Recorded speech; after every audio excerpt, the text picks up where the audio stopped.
Hey everyone, this is Tom from MonTac here, and this is the Weekly MonTac Matchup for the 14th of October 2022. And joining me this evening, we have gotten the best of the best, the four-time former champion, Mystfire here. How are you doing, sir? I am doing great. Thank you so much for asking.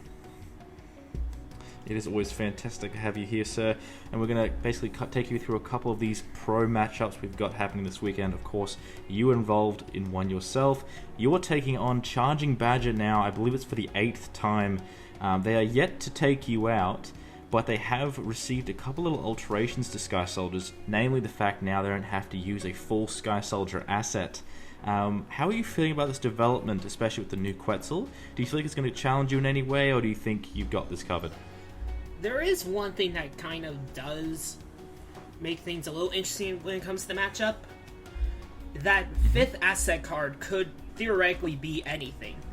I mean, the other 4 asset monsters are, I will say, probably like more set in stone. Like you have the Quetzal, the Wolfman, and you have the Lamia, as well as the Leo.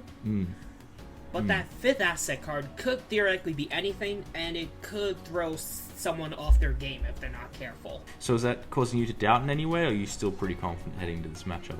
I'll be honest, I actually do have thoughts about how I can get through the matchup, but I'm not really worried in the same way I was when I first faced Badger's Sky Soldier package. Well, of course, if you win this match, this is going to put you even higher in the rankings, getting you closer and closer to a title shot. Speaking of which, we've got the contender matchup this weekend between Zweistein and Lucky. Obviously, Lucky has just lost the grand final to APOC, and Zweistein had a bit of a rough go, but post-tournament they're going to rack up a couple wins and really just get back up in there in the top rankings. What do you really think of this rivalry? Of course, with Zweistein and Lucky first meeting in the March tournament in obviously March 2022 tournament, and then of course Zweistein a couple weeks later taking the title from Lucky. Now we're in the trilogy match. What do you think of this rivalry, and who do you think's in better form at the moment? Like, who do you think's in the best shape at the moment? Well, the rivalry as a whole, it's kind of been stagnant over the past several months. It doesn't really have like a fire put on it, but with this potential matchup, it could reignite. But when it comes to form, who's in better form, I'm gonna have to say Lucky. And what makes you say that? Well, to think of it like this, Lucky is one of the most adaptable players in all of MonTac. He is able to identify a lot of different aspects of the game, and I think that mind and that understanding of how to take certain people out really helps him out a lot. Like when I faced him in the September tournament, he countered the Angel OTK, which is something that Zwei didn't do. That's true. So do you particularly think that Zweistein is leaving themselves too open to OTKs at the moment? That is definitely a potential theory, but of course there is always the chance that he could adapt and change things up on us at a moment's notice. Okay. Obviously, if Lucky does go on to win this matchup, they get their second shot at APOC, which will be really great to see their rivalry continue. But speaking of APOC, obviously they've done incredibly well over the last few weeks. Their only loss in the tournament was to Lucky, that they then avenged in a 2-0 victory in the grand final. Obviously, you guys joined about the same time at the end of March 2021, and since then really battled through all the rankings. You got there a bit quicker. APOC took a little bit longer, about I think 9 months, whereas you took about 3. Do you feel like APOC is finally hitting their prime, or do you still think they need a little bit more before you will feel they're a dominant champion?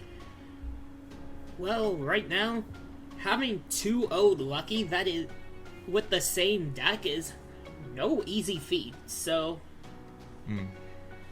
I'm gonna say that APOC definitely has hit a high stride at the very least. Could he be in his prime? That remains to be seen.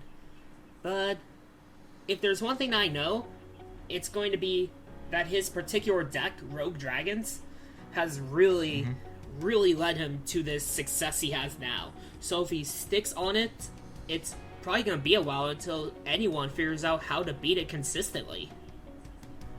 Interesting. So you think it might be more to do with the deck than necessarily how he plays them? I'm not necessarily saying that. I think the two of them are a good match, but kind of like how Badger is with Sky Soldiers. But but what I am saying is, every deck has a weakness. It's going to be a matter of time before someone figures out the weakness of Rogue Dragons. Whether it be Rogue Beasts themselves, God forbid, or even one of the new Set 5 archetypes. Who knows?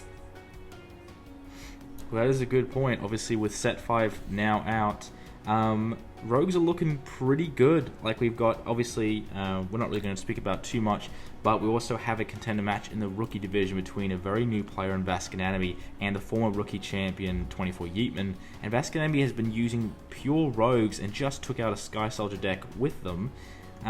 What are your thoughts or predictions? Because I'm going to tell them, like, right now, Rogues are looking really good, and Cryptids are a bit more, haven't really seen them yet. But they're also theorized to be pretty big. What are your thoughts on the potential meta we could be seeing in the coming weeks? That's actually a really good question. I do think Cryptids are definitely a high-level deck. When Sparrow had them initially a couple of months ago, he showed how dangerous this archetype is. Like, I struggled against it profusely. So, I honestly think that it could be a very dominant deck going forward. As for Rogue Beasts, they definitely have that same level of potential. So, I think it will come down to who can play their deck better in that particular rookie contender match. But when it comes to Set 5 meta, with the new Trerosian nerfs, it's up in the open right now, and I'm looking forward to it. Thank you for coming on to give your thoughts on the matchups, and good luck in your match, sir. Thank you very much. Have a good night, everybody, or good day, wherever you might be, whatever time it is. Exactly. Thank you everyone for watching. Please like and enjoy this video. Don't miss out on the contender match between Zweistein versus Lucky, 3 p.m. Central Time on Friday, this Friday. It'll be 6 a.m. for the Aussies, but it's fine. I'll see you guys there. Thank you, Mystfire, everyone. Have a great day. This has been Tom.